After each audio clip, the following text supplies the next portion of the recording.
the lecture which I have recorded, पिछले lecture में जिसको हमने लेक्चर नंबर 1 नाम दिया था, उसमें जो है हमने कुछ बेसिक से क्वेश्चंस की बात करी थी कि सरफेस केमिस्ट्री है क्या।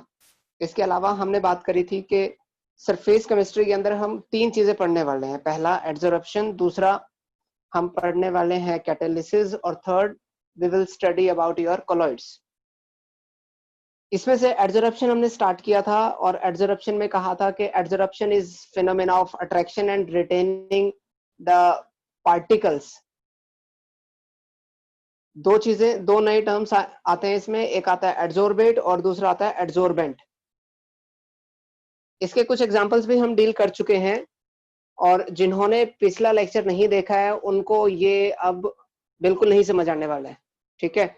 सो आप जब तक पहला लेक्चर ना देखें तब तक you will not put up any question. चलिए मूविंग ऑन, कि हम अब क्या करने वाले हैं। देखें, हमने पिछले लेक्चर में जो चीज पढ़ी वो ये पढ़ी कि जो आपके पास एडजॉर्प्शन है that is your exothermic process.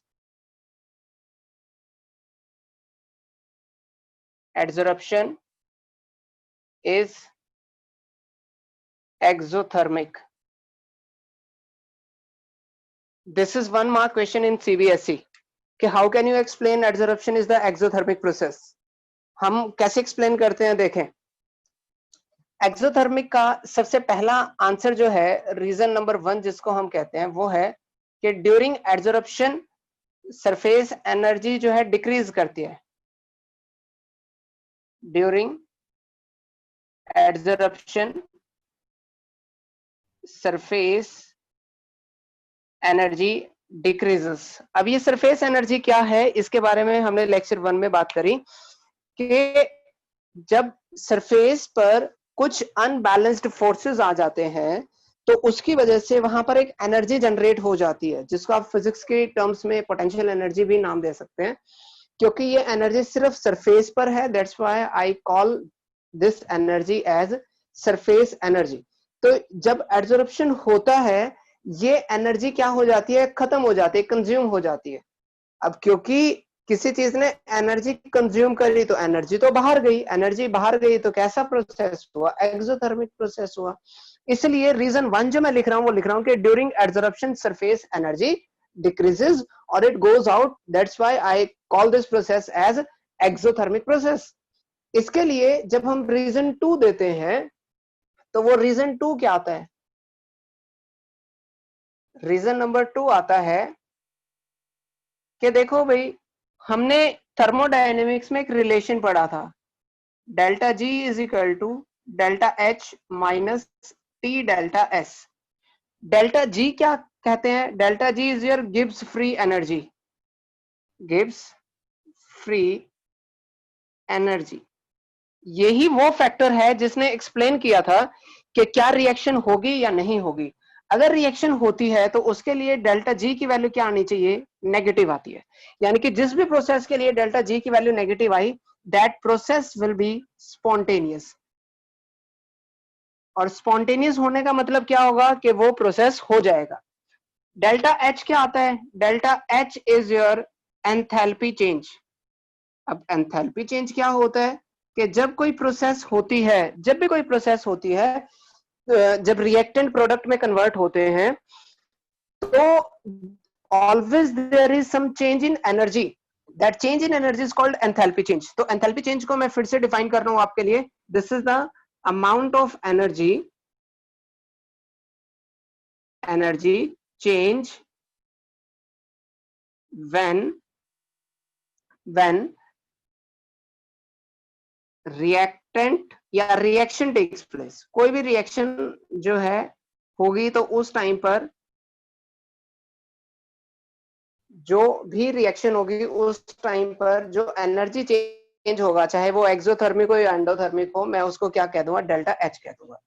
और डेल्टा एच के 2 साइन आते हैं, एक आता है नेगेटिव। नेगेटिव आने का मतलब क्या है, वो एक्सोथर्मिक है। दूसरा आता है पॉजिटिव, उसका मतलब क्या है, वो एंडोथर्मिक है।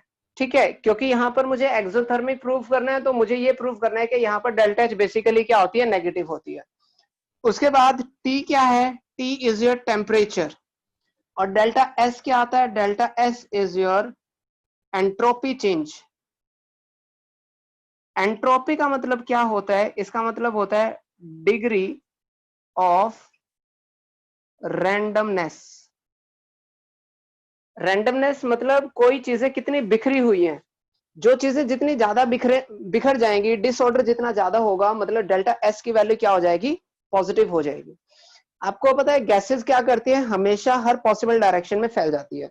जब गैसेस फैलती हैं अलग अलग डायरेक्शंस में, तो रैंडमनेस क्या हो जाएगी, बढ़ जाएगी। लेकिन अगर मान लो आप किसी चीज को अरेंज करते जाओ, रैंडमनेस का मतलब क्या, आपको नहीं पता कहाँ क्या चीज है, लेकिन अगर आप चीजों को अरेंज करोगे तो रैंडमनेस क्या होती रहेगी, धीरे धीरे कम होती रहेगी। अगर रैंडमनेस बढ़ रही है तो डेल्टा एस का मतलब क्या है, पॉजिटिव। और अगर रैंडमनेस कहीं पर कम हो रही है तो डेल्टा एस का साइन क्या आ जाएगा, नेगेटिव आ जाएगा। अब यहां से अगर मैं आगे चलूं तो मेरे पास सिंपल सी बात ये आ जाती है कि भाई ये प्रोसेस जो है एडजॉर्प्शन की, दैट प्रोसेस टेक्स प्लेस, होती है। अगर ये प्रोसेस होती है तो इसके लिए डेल्टा जी की वैल्यू क्या है, नेगेटिव है। ठीक है, I say that because adsorption takes place, it means delta G must be negative। क्योंकि वो होती है तो इसका मतलब है कि वहां पर डेल्टा जी का साइन क्या है, नेगेटिव है। अब यहां पर अगर डेल्टा जी का साइन नेगेटिव है तो उसको कैसे एक्सप्लेन कर सकता हूं मैं, देखो कि डेल्टा एस उसकी वैल्यू क्या है, नेगेटिव है। डेल्टा एस की वैल्यू क्या है, नेगेटिव है। क्यों नेगेटिव है, रीजन बीइंग कि गैसेस पहले फैल रही थी। गैसेस पहले, मान लेते हैं आपके पास ये एक कंटेनर है, यू हैव दिस कंटेनर, इस कंटेनर के अंदर आपने क्या भर दी, गैस भर दी। अब गैस की खासियत क्या होती है, वो हर पॉसिबल डायरेक्शंस में जाएगी, जाती भी है। लेकिन मैंने यहां पर क्या किया, मैंने यहां पर एक सॉलिड ले लिया। अब सॉलिड लेंगे तो जहां पर पहले सारी की सारी गैस क्या कर रही थी, फैल रही थी, अब उसमें से गैस के कुछ पार्टिकल्स क्या होंगे, आएंगे और सरफेस पर चिपक जाएंगे। क्योंकि पहले मुझे नहीं पता था कि ये पार्टिकल्स कहाँ हैं, वो कंटेनर में कहीं भी हो सकते थे, लेकिन अब मुझे पता है कि वो कहाँ है, सरफेस के ऊपर है। यानी कि उनकी एंट्रोपी क्या हो गई, रैंडमनेस क्या हो गई, कम हो गई। अगर रैंडमनेस कम हो गई तो डेल्टा एस क्या हो जाएगा, नेगेटिव हो जाएगा। डेल्टा एस नेगेटिव होने का मतलब है कि टी डेल्टा एस की वैल्यू क्या आएगी, नेगेटिव आएगी। अगर टी डेल्टा एस की वैल्यू नेगेटिव आती है तो डेल्टा जी, इस इक्वेशन नंबर 1 के पॉइंट ऑफ व्यू से मैं समझूं तो ये क्या कह रहा है कि delta G is equal to delta H minus, अब minus T delta S. I explain कि ये माइनस का साइन क्यों आया, क्योंकि डेल्टा एस का साइन क्या है, नेगेटिव है। तो यहां से हमारे पास आ जाएगा delta G is equal to delta H plus T delta S. Delta G की वैल्यू क्या है, नेगेटिव है। डेल्टा जी नेगेटिव कब पॉसिबल है, when delta H is greater than T delta S, और डेल्टा एच क्या आना चाहिए, माइनस में आना चाहिए। अगर मैं मैथमेटिकली सोच रहा हूं, मान लेते हैं कि डेल्टा एच की वैल्यू है -5 और टी डेल्टा एस की वैल्यू है +3, तो delta G will be equal to -5 +3, यानी कि डेल्टा जी तभी पॉसिबल है नेगेटिव में, कब, जब डेल्टा एच क्या हो, नेगेटिव हो, और डेल्टा एच की वैल्यू टी डेल्टा एस से ज्यादा आए। अगर डेल्टा एच नेगेटिव है और टी डेल्टा एस से वो ज्यादा है, तभी only in that situation delta G will B negative. ठीक है, तो ये सब क्या इंडिकेट करता है, ये सब इंडिकेट करता है कि आपका जो प्रोसेस है एडजॉर्प्शन का, वो कैसा होता है, एक्सोथर्मिक होता है। जिसने लेक्चर 1 देख लिया है, क्या उसको समझ आ रहा है, कोई भी?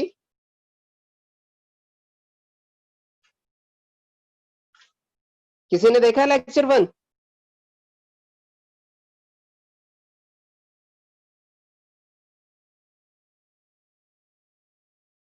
चलो जिसने नहीं देखा कोई बात नहीं, इसमें बताओ किसी को कुछ पूछना है?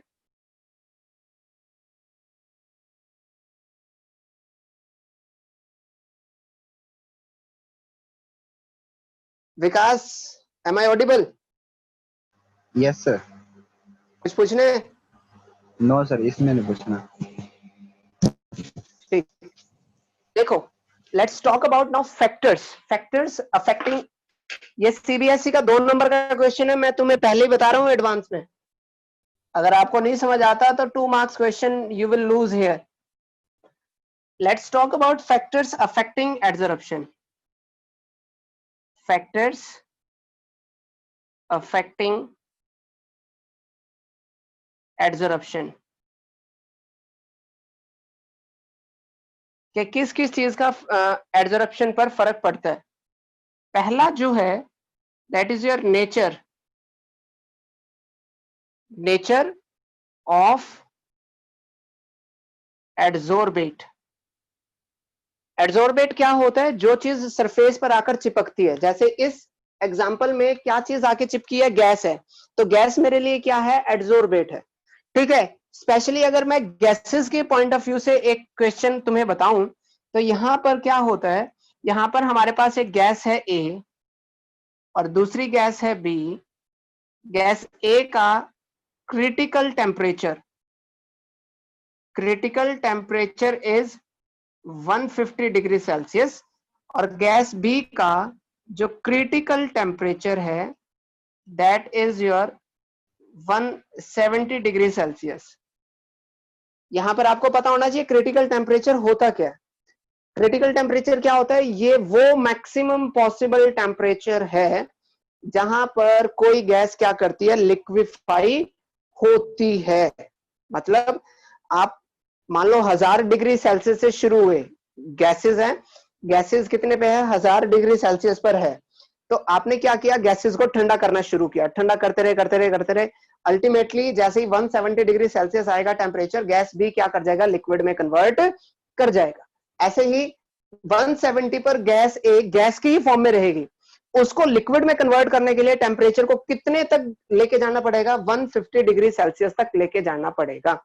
यानी कि कोई पूछ ले कि क्रिटिकल टेम्परेचर है क्या, तो यहां पर पता होना चाहिए critical temperature is the maximum temperature at which any gas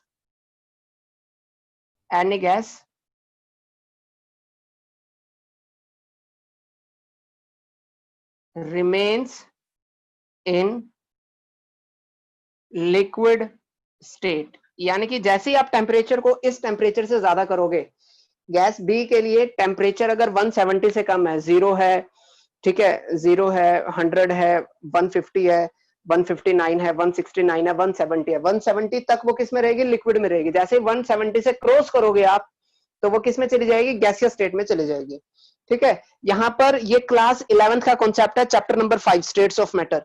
वहां पर हमने एक चीज सिखाई थी कि higher the critical temperature, higher critical temperature indicates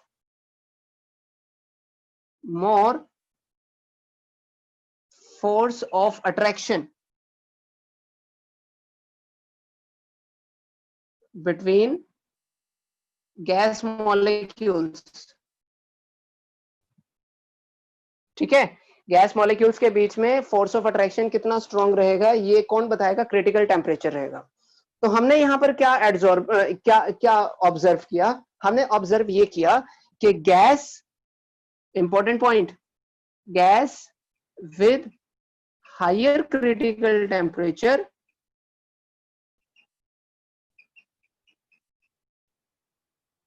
gets absorbed easily।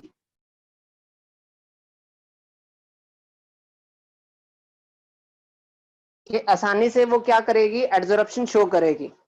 देखो एडजॉर्प्शन की आप डेफिनेशन देखोगे तो डेफिनेशन में भी उसने एक बड़ी सिंपल सी बात कही है कि कितनी the phenomena of attraction and retaining the molecule, ये अट्रैक्ट कराना है। गैस जिसका क्रिटिकल टेम्परेचर ज्यादा है उसका मतलब उसकी अट्रैक्शन की पावर क्या है? ज्यादा है। अगर कोई चीज आसानी से अट्रैक्ट हो सकती है तो इसका मतलब है वो एड्जॉर्प्शन भी ज्यादा शो करेगी, क्योंकि एड्जॉर्प्शन का सीधा सीधा रिलेशन किससे है? फोर्स ऑफ अट्रैक्शन से। फोर्स ऑफ अट्रैक्शन ज्यादा होगा तो एड्जॉर्प्शन ज्यादा होगा, फोर्स ऑफ अट्रैक्शन कम होगा तो एड्जॉर्प्शन कम होगा। तो फोर्स ऑफ अट्रैक्शन को हम यहाँ किससे मेजर कर रहे हैं? हम मेजर कर रहे हैं उसको क्रिटिकल टेम्परेचर से। And the gas with high critical temperature, जिस गैस का क्रिटिकल टेम्परेचर जितना ज्यादा होगा, मतलब वो उसके अंदर फोर्स ऑफ अट्रैक्शन उतने ज्यादा है, वो उतनी ज्यादा देर तक लिक्विड स्टेट में रह सकती है। ठीक है, तो यहाँ पर पहला फैक्टर जो आया वो आया नेचर ऑफ एड्सॉर्बेट। तो नेचर ऑफ एड्सॉर्बेट को मैं कैसे, स्पेशली गैस को कैसे कनेक्ट करूंगा कि अगर मान लो आपके पास दो गैसेस दे रखी है, एक का क्रिटिकल टेम्परेचर ज्यादा है, दूसरे का क्रिटिकल टेम्परेचर कम है, तो वो गैस जिसका क्रिटिकल टेम्परेचर ज्यादा है वो ज्यादा एड्सॉर्प्शन शो करेगी। Gas with higher critical temperature gets adsorbed easily, वो एड्सॉर्प्शन ज्यादा शो करेगी। और जिसका जो है क्रिटिकल टेम्परेचर कम है उसका एड्सॉर्प्शन भी क्या हो जाएगा? कम हो जाएगा। बोर्ड में यहां पर जो है दो गैसेस हैं, एक है आपके पास अमोनिया और दूसरा है CO2। एग्जांपल ले रहा हूं मैं, एग्जांपल है आपके पास CO2 एंड अमोनिया, ये बोर्ड में आ चुका है। I am reminding you again and again, CO2 and NH3। इनमें से वो आपसे पूछेगा कि बताओ कौन सी गैस ज्यादा एड्सॉर्ब होती है। ठीक है, अब CO2 के लिए जो क्रिटिकल टेम्परेचर दे रखा है दैट इज 304 केल्विन। ठीक है, 304 केल्विन, जबकि अमोनिया के लिए जो दे रखा है वो कितना है? 406 केल्विन। तो हमें पता है कि क्रिटिकल टेम्परेचर ज्यादा किसका है? अमोनिया का है।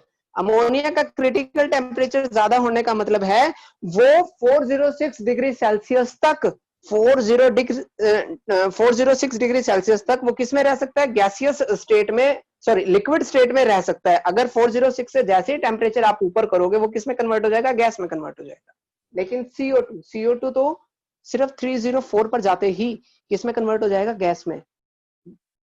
अमोनिया जो है ज्यादा देर तक लिक्विड स्टेट में रह पा रहा है। अगर ज्यादा देर तक लिक्विड स्टेट में रह पा रहा है तो इसका मतलब ये हुआ कि अमोनिया में फोर्सेस ऑफ अट्रैक्शन स्ट्रांग है। अगर अमोनिया में फोर्सेस ऑफ अट्रैक्शन स्ट्रांग है, इट क्लियरली मींस दैट कि यहां पर अमोनिया जो है वो ज्यादा एड्सॉर्प्शन शो करेगी, यानी कि ammonia is adsorbed easily,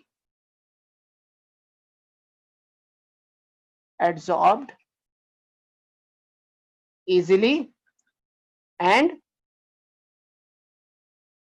more adsorbed also, आसानी से भी होगा और ज्यादा भी करेगा। सो फर्स्ट फैक्टर क्या हुआ? नेचर। दूसरा फैक्टर मेरे पास आसान है, सरफेस एरिया। ठीक है, सरफेस एरिया क्या होता है? देखें, एड्सॉर्प्शन कहां होना है? सरफेस के ऊपर होना है। एड्सॉर्प्शन लेक्चर 1 में मैंने एक एग्जांपल दिया था कि आप जब झाड़ू मारते हैं तो डस्ट क्या करती है? डस्ट फर्श से उठ के पहले हवा में चली जाती है और धीरे धीरे फिर मान लो कमरे के अंदर टेबल रखी हुई है, बुक्स रखी हुई है या चेयर रखी हुई है, वो धीरे धीरे उनके ऊपर क्या कर जाएगी? सेटल डाउन करना शुरू कर देती है। अब एक सीधी सी बात है, आपके पास अगर मान लो एक ये छोटा सा डस्टर है मेरे पास, इसका सरफेस एरिया ये ऐसे रखा हुआ है मेरे कमरे में किसी मेज के ऊपर, ये सरफेस एरिया है सिर्फ, इसके ऊपर डस्ट आके चिपकेगी। इसके कंपैरिजन में टेबल का सरफेस एरिया ज्यादा बड़ा है। तो टेबल का सरफेस एरिया बड़ा होने का एक सीधा सीधा मतलब है ज्यादा डस्ट इतने से एरिया पे ज्यादा फैलेगी या पूरी टेबल पे? आंसर इज पूरी टेबल पर। ठीक है, क्योंकि टेबल पर ज्यादा बड़ा सरफेस है, बहुत सारी धूल जाके वहां डिपॉजिट हो सकती है। इसके ऊपर तो बस इतने से एरिया में ही आएगी, वो बहुत छोटा सा है। यानी कि सरफेस एरिया को अगर मैं इंक्रीज करूं तो एड्सॉर्प्शन क्या कर जाएगा? इंक्रीज कर जाएगा। बड़ा सिंपल सा एक क्वेश्चन यहां पर भी हिट कर सकता हूं मैं कि हम क्या करते हैं जब भी एड्सॉर्प्शन को स्टडी करते हैं तो हम हमेशा चीजों को किस में लेके आते हैं? हम हमेशा उसको पाउडर फॉर्म में लेके आते हैं। पाउडर फॉर्म में लेके आने का कारण क्या है कि पाउडर में सरफेस एरिया बढ़ जाएगा। अगर पाउडर में सरफेस एरिया बढ़ जाएगा तो इसका मतलब है एड्सॉर्प्शन भी ज्यादा शो कर सकता है। अगर मेरी बात नहीं समझ आ रही, सरफेस एरिया को कनेक्ट करने के लिए एक सिंपल सा एग्जांपल है कि आपको किसी चीज में आग लगानी है। मान लेते हैं एक पीस ऑफ वुड है बहुत बड़ा सा, उसमें आपको आग लगानी है। आग जब आप लगाओगे तो आपके पास दो ऑप्शन है कि एक तो पूरी बड़ी पीस को जो है एज इट इज आग में डाल दो। क्या होगा, पहले ऊपर की लकड़ी जलेगी, उसके बाद नीचे की, फिर उससे नीचे, फिर उससे नीचे, फिर उससे नीचे, ऐसे प्रोसेस होगा। लेकिन अगर आप इसको क्या कर दो, छोटे छोटे हिस्सों में काट दो, ठीक है, और छोटे छोटे पीसेस को जो है आग में डालते रहो, तो जब छोटे छोटे पीसेस को आग में डालोगे तो सरफेस एरिया क्या हो गया, बढ़ गया। अब जो आग लगेगी वो पहले के कंपैरिजन में ज्यादा लगेगी, जल्दी लगेगी, यानी कि जो आग लगने वाला प्रोसेस है वो क्या हो गया, फास्ट हो गया। फिर से समझते हैं, आपके पास मिश्री होती है एक जिसमें शुगर पार्टिकल थोड़ा सा बड़ा होता है, आप उसको पानी में डिसॉल्व कराओ, आपको बहुत ज्यादा टाइम लगने वाला है। लेकिन आप उसी को पाउडर में ले आओ तो क्या होगा, वो कंपैरेटिवली जल्दी क्या कर जाएगी, डिसॉल्व हो जाएगी। क्यों, क्योंकि अगर आप मिश्री को डालते हो तो मिश्री के पार्टिकल पहले तो छोटे छोटे टूटेंगे, टूटने के बाद डिसॉल्व होंगे। लेकिन अगर आप पहले ही उसको पाउडर फॉर्म में लाके और पानी में डाल दो तो वो जो टूटने में टाइम लगने वाला था वो बच गया, जो टूटने में एनर्जी लगने वाली थी वो भी बच गई। लेकिन टूटने से हुआ क्या, सरफेस एरिया बढ़ गया। सरफेस एरिया बढ़ गया तो एब्जॉर्प्शन भी क्या हो जाता है, बढ़ जाता है। यहां पर बोर्ड का क्वेश्चन क्या है, बोर्ड का क्वेश्चन ये है कि absorption, while studying the absorption we prefer to take adsorbate and adsorbent, not adsorbate, adsorbent मतलब जिसको सरफेस प्रोवाइड करना है, जो चीज आके चिपकती है वो क्या, एड्सोर्बेट, और जहां पर चिपकती है वो क्या होता है, एड्सोर्बेंट। तो क्वेश्चन इज दिस कि while studying the adsorption we prefer to take adsorbent in powder form. Why? क्योंकि पाउडर फॉर्म में आप जब लेके चलोगे तो सरफेस एरिया क्या हो जाएगा, ज्यादा हो जाएगा। ठीक है, so this is about my second factor. अगर किसी को स्क्रीनशॉट लेना है तो वो स्क्रीनशॉट ले सकता है यहां पर as it is. Move on. Third factor की मैं बात कह रहा हूं, मैं फैक्टर के साथ साथ एनसीईआरटी अगर आप जाओगे तो एनसीईआरटी में ये अलग अलग फैक्टर्स नहीं है, ठीक है, इनफैक्ट वो जो है अलग से फैक्टर्स की बात करती भी नहीं। इसलिए आप एब्जॉर्प्शन के फैक्टर्स पे जो क्वेश्चंस आते हैं, जो बनते हैं, मैं साथ साथ आपको बता रहा हूं। थर्ड फैक्टर की मैं बात करता हूं। Third factor is your temperature. Temperature के केस में हम क्या कहते हैं, temperature increase absorption of gas in, gas वो क्या करता है, डिक्रीज करता है। If you try to connect this third factor किससे, फर्स्ट फैक्टर से, तो आप समझ जाओगे बड़ी आसानी से। नेचर ऑफ एड्सॉर्बेंट में हमने कहा था कि higher critical temperature indicate more force of attraction, और जहां पर फोर्स ऑफ अट्रैक्शन स्ट्रॉन्ग होंगे, जहां फोर्स ऑफ अट्रैक्शन स्ट्रॉन्ग होंगे वहां पर एड्सॉर्प्शन क्या होगा, ज्यादा होगा। आप यहां पर क्या कर रहे हैं, टेम्परेचर को बढ़ा रहे हैं। आप केमिस्ट्री की कोई भी किताब उठा के देखें, हम वहां पर एक ही बात कहते हैं कि when temperature increase force of attraction क्या होते हैं, डिक्रीज करते हैं। फोर्स ऑफ अट्रैक्शन क्या करेंगे, डिक्रीज करेंगे, और अगर फोर्स ऑफ अट्रैक्शन डिक्रीज कर गए तो एब्जॉर्प्शन ऑफ गैस भी क्या हो जाएगा, कम हो जाएगा। इसको मैं एक और टर्म्स में एक्सप्लेन कर सकता हूं, ठीक है, मैं इसको लिख भी लेता हूं कि as temperature increase force of attraction वो क्या करता है, डिक्रीज करता है। और क्योंकि फोर्स ऑफ अट्रैक्शन डिक्रीज कर गया तो इट क्लियरली इंडिकेट्स के आपके पास हुआ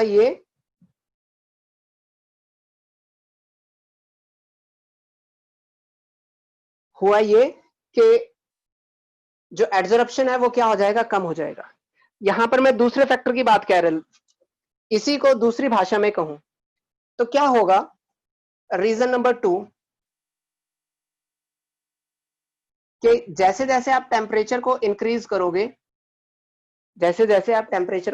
करोगे, काइनेटिक एनर्जी ऑफ गैस वो क्या कर जाएगी, इंक्रीज कर जाएगी। Kinetic energy of gas increase करने का मतलब है वो सरफेस की तरफ आएगी या फैलेगी, अनसैचुरेटेड वो फैल जाएगी, बहुत दूर तक निकल जाएगी, वो सरफेस की तरफ नहीं जाएगी। जब तक वो सरफेस की तरफ नहीं जाएगी तब तक वो अट्रैक्ट होकर एब्जॉर्ब भी नहीं होगी, क्योंकि टेम्परेचर इंक्रीज करने से काइनेटिक एनर्जी बढ़ी, काइनेटिक एनर्जी बढ़ने से वो सरफेस से दूर चली जाएगी, यानी कि गैस मॉलिक्यूल्स goes away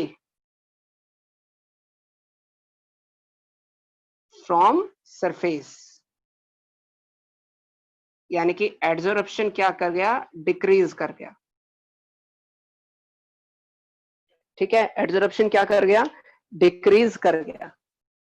ये भी एक क्वेश्चन आता है कि गैसेस के एड्सॉर्प्शन पर टेम्परेचर का क्या इफेक्ट आता है। लास्ट एंड फाइनल बड़ा इंपॉर्टेंट है, fourth factor I am talking about. चलो एक और फैक्टर बता देता हूं, प्रेशर। प्रेशर तो बड़ा सिंपल है, pressure increase adsorption of gas, that also increases. क्यों? क्योंकि जैसे जैसे मान लो ये आपके पास कंटेनर है और यहाँ पर सरफेस है, तो गैस की तो खासियत होती है ना, वो फैलती है, बहुत ज्यादा दूर तक फैलती है।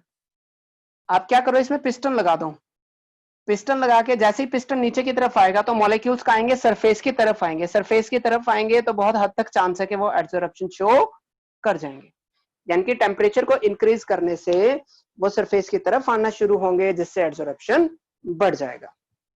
Last factor is your activation.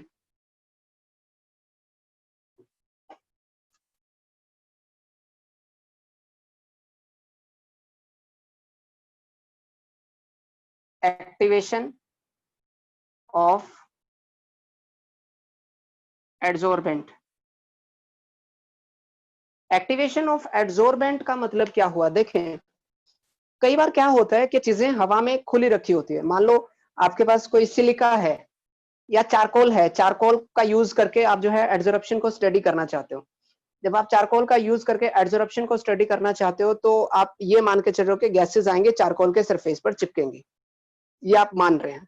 लेकिन अगर मान लो कि सरफेस के ऊपर ऑलरेडी गैस चिपकी हुई हो, ये बात ठीक वैसी है कि आप एक फंक्शन में गए और आप घर से ये सोच के चले कि मैं जाऊंगा और वहां पर सारी कुर्सियां जो है खाली पड़ी होंगी, किसी पे भी जाके बैठ जाऊंगा, ये आप सोच रहे हैं।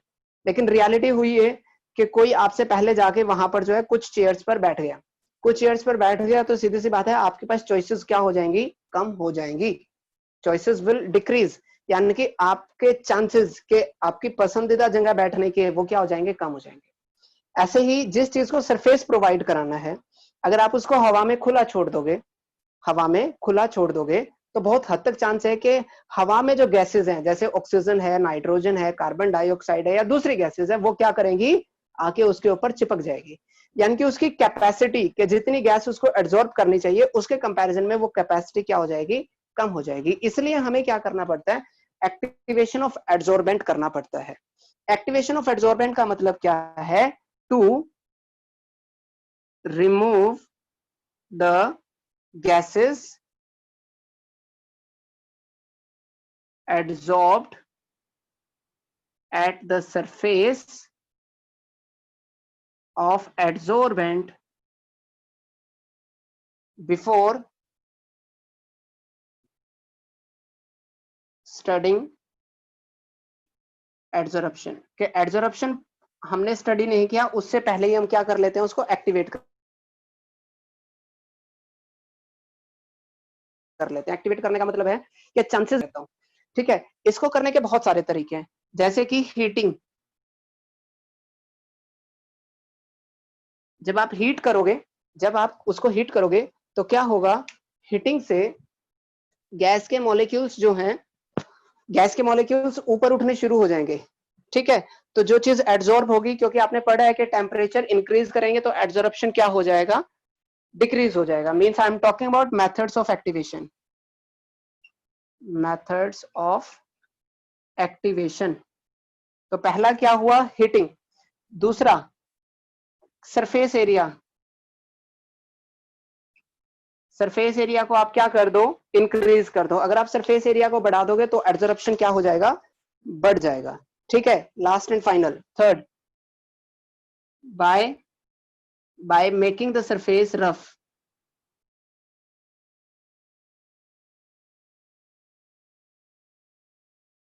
ठीक है, ये रफ सरफेस से कैसे चीजें चेंज करेगी इसके बारे में हम बात करने वाले हैं कल. So this was about your factors. I was planning that I will have 2 sessions क्योंकि आपने लेक्चर नंबर 1 नहीं देखा है, तो I will have to finish it right here. After next 2 or 3 minutes it's going to end. This meeting is going to end. तो आज के लिए इतना ही. कल So we have to take the screenshot please for side 1. कल जो है आप लेक्चर 1 और लेक्चर 2 देख लें पहले एक बार बहुत अच्छे से. मैं इसको जो है अपलोड भी करूंगा साइट पर, यूट्यूब पर, and I will share the link with you. तो आप वहां से इसका शेयर देख सकते हैं. दोनों को देखें, बहुत अच्छे से देखें, और उसके बाद पहले कल हम डाउट्स लेंगे थ्रू व्हाट्सएप. आप you can send me your doubt on WhatsApp. तो मैं पहले जब कल लेक्चर शुरू करूंगा तो पहले हम डाउट्स की बात करेंगे, उसके बाद जो है आगे बात करेंगे. ठीक है, so this is all for the day. मिलते हैं कल same time, and timing will be remain same. और आपके पास जो मैसेज आएगा वो कुछ एक मिनट पहले ही आएगा, ये याद रखना. ठीक है, सिर्फ कुछ एक मिनट पहले ही मैं आपको मैसेज भेजने वाला हूँ. So bye to all, and meeting देख के आए, दोनों के दोनों देख के आए. अदरवाइज आपको ये चैप्टर समझ नहीं आएगा. ये बहुत आसान सा चैप्टर है, बट कनेक्टिंग चैप्टर है, थ्योरेटिकल चैप्टर है, ये याद रखना. चलिए, so enjoy you all.